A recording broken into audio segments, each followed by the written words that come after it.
నమస్తే అండి. జై గురుదేవ్. ఈరోజు మనము జ్ఞానపత్రం 17వ నంబర్ జ్ఞానపత్రాన్ని చూద్దాం. మనం ఇది ఎక్కడ జరిగిందంటే అక్టోబర్ 5వ తేదీ 1995 బెంగళూరు రాష్ట్రం భారతదేశంలో జరిగింది. ఇది ఒక్కటి జ్ఞాపకం పెట్టుకో అని చెప్తున్నారు. The only thing you must remember. ఏమి జ్ఞాపకం పెట్టుకోవాలి? నువ్వు చాలా అదృష్టవంతుడివి. దీన్ని మరచిపోతే నువ్వు దుఃఖంలోకి వెళ్ళిపోతావు.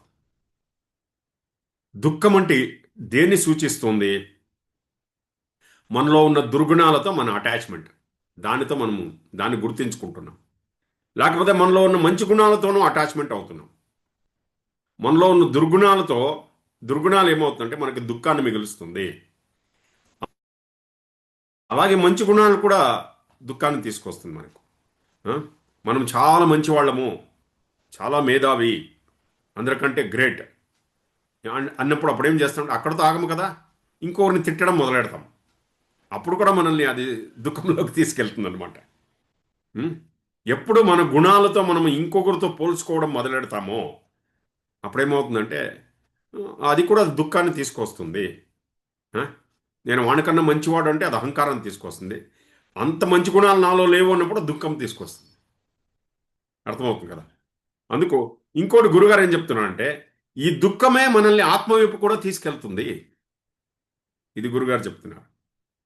ఆత్మ యొక్క లక్షణం ఏమిటి? ఆనందము. ఆ?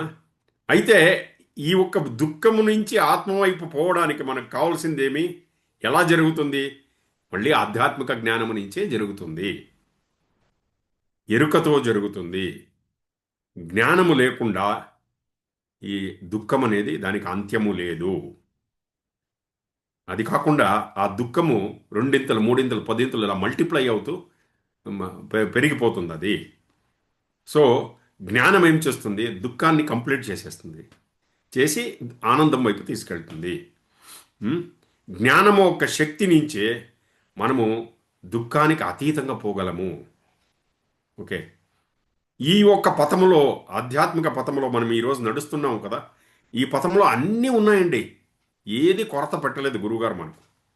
ఇది చాలా అద్భుతమైన జ్ఞానం. ఇది దీంట్లో అన్ని రకాలైన సువాసనలు ఇక్కడ ఉన్నాయి. అన్ని రకాలైన పరిమళభరితమైన జ్ఞానం ఇది. ఎలాంటిది? అద్భుతమైన జ్ఞానం ఉంది, ఉత్సవం ఉంది, బాగా నవ్వుతాం ఇక్కడ, హృదయం నుంచి నవ్వుతాం ఇక్కడ కదా. సేవ ఉంది, మౌనం ఉంది, భజన పాడతాం, నర్తిస్తాం, ఆనందముతో నర్తిస్తాం, ఉత్సవం ఉంది, యజ్ఞములు ఉన్నాయి.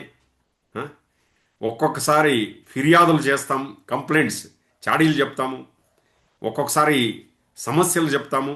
ఓకే. ఒక్కొక్కసారి కాంప్లికేషన్స్, చిక్కుముడ్లు, ఒక్కొక్కసారి ఆ తర్వాత గందరగోళం కూడా ఉంది. దీని అన్నిటికీ అది మసాలా చేర్పిస్తుందన్నమాట. చూడండి, జీవితం అంటే ఎంత రంగురంగులుగా ఉంది. దీన్ని చూడడం మనం నేర్చుకుంటాం అనమాట. ఓకే. జై గురుదేవ్ అండి. ఓం నమ శివాయ.